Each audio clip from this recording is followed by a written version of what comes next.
নমস্কার, আশা করি আপনারা সবাই ভালো আছেন। আজ আমি আপনাদের সাথে ডিমের একটা রেসিপি শেয়ার করব। প্রথমে একটি মিক্সিং বলে আমি 5টা ডিম নিয়েছি, আপনারা আপনাদের পরিমাণ মতন নেবেন।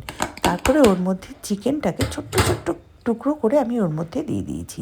আর দিয়েছি আদা, রসুন, কাঁচা লঙ্কার পেস্ট 1 চামচ, পরিমাণ মতন পেঁয়াজ কুচি, আর পরিমাণ মতো নুন, হলুদ, ধনেপাতা কুচি, কাশ্মীরি লঙ্কার গুঁড়ো, ভাজা মশলা, একটু সামান্য চিনি। এই সব উপকরণগুলো আমি ওর মধ্যে দিয়েছি।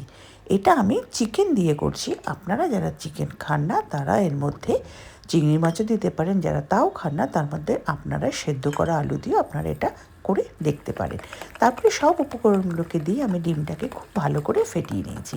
এদিকে অন্যদিকে আমি একটি পাত্রে, যে পাত্রে আমি ডিমটাকে ভাপাবো, সর্ষের তেল মাখিয়ে আমি ওই ডিমের মিশ্রণটা ওর মধ্যে দিয়ে দিয়েছি।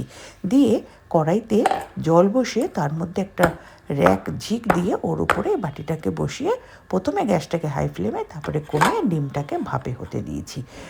ডিমটা যেই ভাপে হয়ে যাবে তখন ওটাকে নামিয়ে, দেখুন এইভাবে ভাপে হয়ে যাবে, নামিয়ে ঠান্ডা করে আপনারা আপনাদের মতন পিস করে নেবেন। পিস করে নিয়ে ওটাকে রেখে দেবেন। আমি তারপরে ওই পিসগুলোকে সর্ষের তেলে ভেজে নিয়েছি। ভেজে নিয়ে কড়াইতে ভেজে নিয়ে তুলে রেখেছি।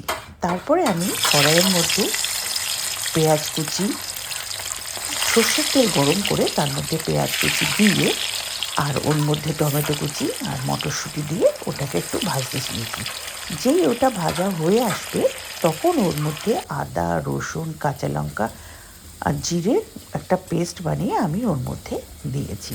ওই পেস্টটা দেওয়ার ফলে মশলাটাকে পরিমাণ মতো নুন, হলুদ দিয়ে ভালো করে কষিয়ে তারপরে ওর মধ্যে আমি দিয়ে দিয়েছি গরম জল। গরম জল দিয়ে ভেজে রাখা ডিমের টুকরোগুলোকে আমি তারপরে ওর মধ্যে দিয়েছি, দিয়ে ওটাকে ফুটতে দিয়েছি।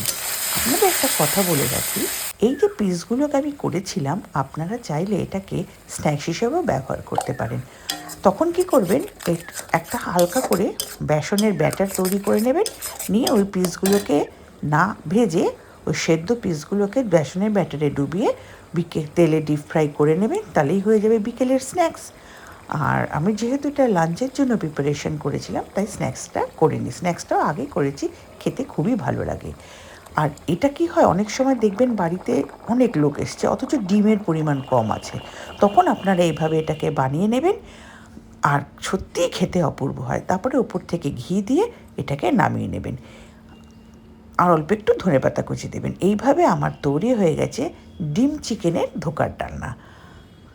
খেতে সত্যিই অপূর্ব হয়। আপনারা এটা লুচি, পরোটা, ভাত যে কোনো কিছুর সাথে আপনারা এটাকে খেতে পারেন। আমার এই রেসিপিটি যদি আপনাদের ভালো লাগে অবশ্যই অবশ্যই লাইক কমেন্ট করবেন। দেখা হচ্ছে পরের রেসিপিতে। টাটা।